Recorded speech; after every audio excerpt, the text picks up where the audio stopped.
नमस्कार मित्रों। कृष्ण जन्माष्टमी की बातें इन दिनों चल ही रही हैं, तो उसी संदर्भ में थोड़ी सी बातें हम लोग उस क्षेत्र की भी कर लें जिस क्षेत्र में इनकी महिमा जो है अलग अलग ढंग से बखानी जाती है। मित्रों, वहाँ अलग अलग परंपराएं हैं। 3 मुख्य नगर हैं: मथुरा, बरसाना और वृंदावन। वृंदावन में आप जहाँ भी जाएंगे, आपको वृंदावन और बरसाने में आपको एक ही नाम मिलेगा, राधे राधे। रिक्शा वाला भी अगर वो रास्ते चलते राहगीरों को हटाना चाहेगा तो राधे राधे एक तरफ हो जाए। राधे राधे जो है वो हर वाक्य का एक अंग है और उनके जीवन का हिस्सा है। भाव बताएंगे, किसी को पूछता है कोई व्यक्ति कि ये वस्तु कितने की है, तो जो दुकानदार जो भाव बताएगा उसमें भी राधे राधे आ जाएगा कि राधे राधे ये इतने पैसे की है। तो राधे राधे जो है एक संबोधन जो है, ये लोगों की जिह्वा पर ऐसा रच बस गया है कि उसके बिना जैसे मुक्ति नहीं है।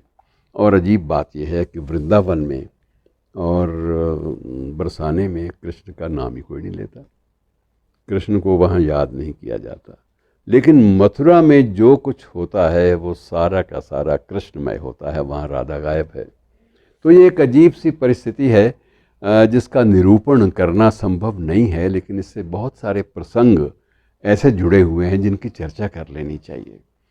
मित्रों, जो बांके बिहारी का मंदिर है, सबसे बड़ा उसको डेटी सबसे बड़ा इष्ट माना जाता है वृंदावन का। बांके बिहारी मंदिर के बारे में इतने कथानक हैं कि आप जहाँ भी आप जाओगे, जिस दिशा में भी आप मुड़ोगे, उस दिशा में आपको एक नया कथानक बैठा हुआ मिलेगा। कथानक बैठा हुआ अर्थात पूरा सजीव कथानक मिल जाएगा। अब जो बांके बिहारी की जो मूर्ति है मित्रों, उस मूर्ति के बारे में बड़ी रोचक कथाएं हैं। एक कथा तो पहली ये है कि इस मूर्ति का निर्माण किसी मनुष्य के द्वारा नहीं किया गया और इस मूर्ति को यमुना की लहरों से स्वामी हरिदास ने रागों के माध्यम से राग गा गा के इस मूर्ति को यमुना की लहरों से निकाला था। और ये इस तरह से अलौकिक हो गई। जो चीज़ लौकिक नहीं है वो अलौकिक है। अब अलौकिक मूर्ति आ गई और उसके बाद राधा जी साथ दोनों ही एक रूप में। और उसके बाद जब सुबह सुबह जब वहाँ के जो वैष्णव संप्रदाय के गोस्वामी थे, जब मूर्तियों को स्नान कराने लगे तो उनको एक बड़ी तकलीफ़ होती थी।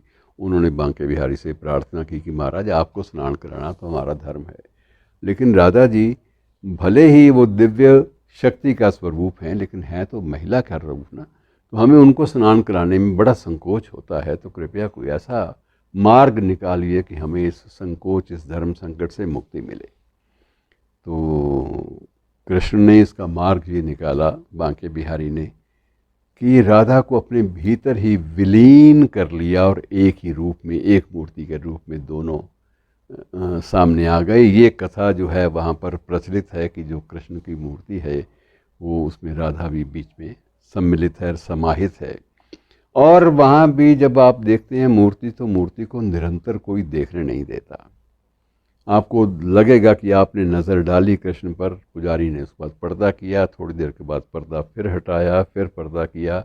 और ये पर्दे की जो रस्म है, पर्दा करने पर्दा हटाने की जो परंपरा है, ये निरंतर चलती है जब तक बांके बिहारी के दर्शनार्थी उनके परिसर में मौजूद रहते हैं। अजीब बात आपको लगेगी ना। तो किसी ने पूछा कि महाराज ये क्या माया है, तो बताया गया कि ये माया ये है कि इसमें ये बांके बिहारी है, ये ऐसा बोला कि जो व्यक्ति प्रेम से इसकी आंखों में देख ले, ये उसकी ओर चलना शुरू कर देता है। और इसका देख लीजिए, इसका एक कदम आगे है और मूर्ति का एक पग आगे की ओर बढ़ा हुआ है। इसलिए हमें ध्यान रखना पड़ता है कि यहाँ तो जो भी आता है वो उसमें लीन होने के लिए आता है, उसके साथ जुड़ने के लिए आता है। और जो बहुत ही श्रद्धालु होगा उसके लिए तो ये कदम। तो ये पूछा गया कि एक कदम ये कब आगे बढ़ा था, तो उन्होंने बताया कि एक बार एक संत आए थे, उन्होंने ऐसा भजनों की परंपरा शुरू की कि हम लोग भी गदगद सारे के सारे।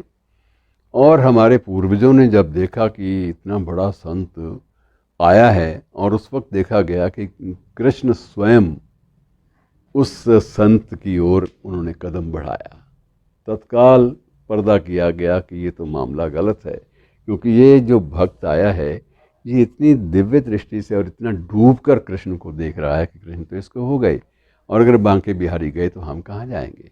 तो ये एक बड़ी विचित्र सी बात थी।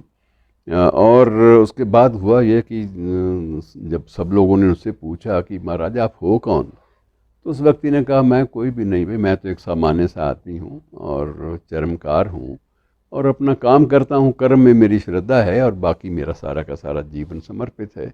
लेकिन उस वक्त के जो पुजारी थे, कुछ एक पुजारी, वो बड़े रूढ़िवादी थे, तो उन्होंने इस बात को अपमान समझा कि इस आदमी ने तो हमारा मंदिर भ्रष्ट कर दिया। तो उन्होंने इस संत की कोड़ों से उसको मारना शुरू कर दिया, दंडित करना शुरू कर दिया, और दंडित घायल अवस्था में उसको मंदिर के परिसर से बाहर निकाल दिया।